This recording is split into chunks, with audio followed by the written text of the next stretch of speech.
So, how does one prepare for a banker's questions when you're going to go try and get financing to buy a business? Great question from Stefan. Hey there, everyone. It's David Barnett from davidcbarnett.com, the blog site and YouTube channel where I talk about buying and selling businesses, local investing, personal finance, small business management, and anything else that viewers want to ask me about. I continue to get more 2017 video questions, and thank you so much. Today's question comes from Stefan, who wants to know what he can do to prepare for the questions that a banker is going to have when he goes looking for financing to acquire a business.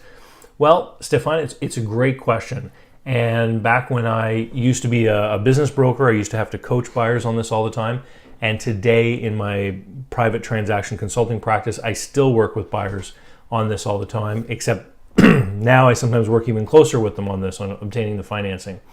So first of all, it's preparation and practice. It's like any sport or any other talent or skill that you're trying to develop. So the first thing you need to do is know the business that you want to buy as well as you can, but more importantly, know your business plan for the coming years. So in any presentation that you're going to make to a banker, you're going to have pro forma forecast showing what you're going to do with the business, what the sales are going to do, etc. And you need to know those numbers inside out. So if somebody says to you, how do you figure the gross margin is going to change over the coming years? You have to know exactly. You have to say, look, over the next couple of years, I intend to do X, Y, and Z, which is going to bring my average cost of sales from 40 down to 38%, which is going to enhance my gross margin. And the better you know this stuff, the better you know the numbers in the business and the industry and what you're going to do, the smarter, of course, you're going to come across. Now, that's preparation. And I always recommend working on that by yourself, but it's also something that you should be working on with a close friend. Now, if you're contemplating buying a business and you don't have a bunch of close friends who are business types, then you need to get some, because as Jim Rohn says, you are the average of the 5 people you hang out with the most. So you need to stop hanging out with people who spend their Sunday afternoons watching football, and you have to start hanging out with people who spend their Sunday afternoons daydreaming about how they're going to kill it in the office the next week in their own business. Okay?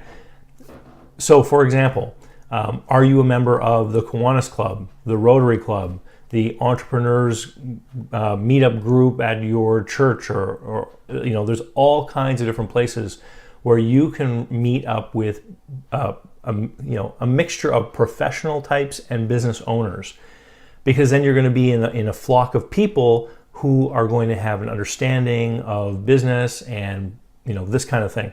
So you get yourself some friends like that, and then you have some close confidants, and you say, look, I'm going to go talk to the bank about this business. And you say, look, if you were the banker, what would you want to know? And then you play, again, preparation. Now we're into practice, practicing with close colleagues. So your level of engagement and understanding and, the thoroughness of your expertise about this particular business you want to buy grows. Final step to practice. Make a list of banks who you think might fund the deal, and make a list of banks who you know with absolute certainty would never in a million years look at your deal. Make appointments with those guys, the ones who will never fund your deal. Go talk to them about your deal. Show them your business plan.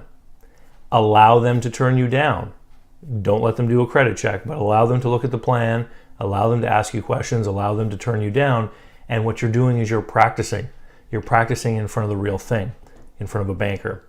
And so when you graduate to the real thing, you get up to the actual season game or the playoffs.